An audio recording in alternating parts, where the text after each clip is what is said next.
Welcome to Aasai Rasai. This is the view from my kitchen. You can see we're having a snow day. Everything looks dreary outside, still beautiful in its own way. And the weather is making me want something comforting, something warm, and something cozy. So I made fish ramen, which is what I like to have on days like this. It's slightly spicy too. First, I'm going to boil some noodles, and I'll show you how I did it. The cup ramen is less starchy than the packet. So what I'm going to do is use the ramen noodles in the cup, but I'm going to use the little flavor pack from the other noodles, the packeted noodles. So I'm going to break up the noodles by squeezing the cup, and then when the water starts boiling, drop it in. And do this until you use whatever quantity that you want. So I'm using 3 cups here. Now bring the water to a rolling boil and continue to boil for 1 minute. You can stir to prevent it from boiling over. Just an occasional stir is enough. Now turn off the heat and let the water settle for a minute. This will also give the noodles a chance to cook a little further, but not too much. So meanwhile, I have my vegetables ready. You could use any variety of vegetables you want. I'm just using leeks and carrots, and I've shaved them, gone over it with my vegetable peeler, and got those nice shavings. It doesn't matter how you cut them, but they need to be even sized so that they all cook at the same pace. So now these noodles are ready. I can just drain off the water and discard it. And then while the noodles are in the strainer or the colander, just hold it under running cold tap water, and that will stop the noodles from cooking further. Lately, I have been using these sardines in olive oil for most of my recipes.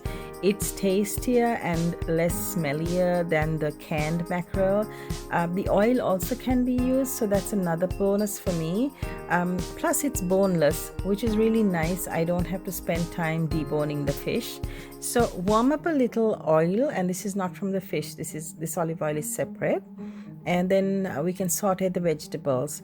And when you're sauteing the vegetables, just keep the heat on high, but if you need to, then you could just lower it to about medium high, but try as much as possible to stay on high heat. Those vegetables are going to stir fry just for a couple of minutes, and these are the spices that I'm using: some ginger, garlic, turmeric, some cumin, chili powder and chili flakes, curry powder and broken dried chilies, and I'm also using some green chilies.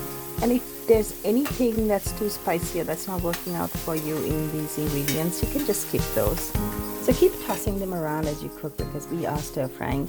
And once the carrots look slightly wilted or softened, we can add the spices. And when you're adding the spices, don't put it directly into the hot pan. Just put it on the vegetables so that they don't stick to the hot pan and burn.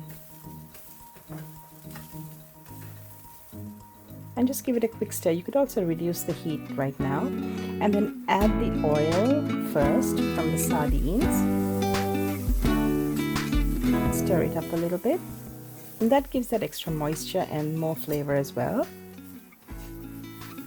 And then add the fish. There's no need to flake them before adding because they're pretty soft, so just use the back of your spoon and just squish them a little bit if you want to. Otherwise, if you want to leave the chunks, that's fine too. And then add as little or as much of the flavor sachet to your liking. And if you just want to skip the flavor sachet, that's fine too, because the vegetables have enough flavor from the fish oil and the fish and the spices that we added. Now we can add the noodles and toss very well, but be gentle and just do it lightly. Don't squish the noodles. We can turn off the heat and use residual heat from the pan and stove top just to warm the noodles through. There's nothing more to cook because the noodles have pre-cooked and the vegetables are done. So we just want to toss this around and warm it up, and then it will be ready to serve. And if your noodles are an even color, that's a good sign that everything's mixed in very well. You can see that the noodles are not soggy or lumpy after boiling and frying them. You saw they've been through a lot. So next time you want something quick, kind of healthy and totally comforting, try out this recipe and let me know what you think. Thanks for watching.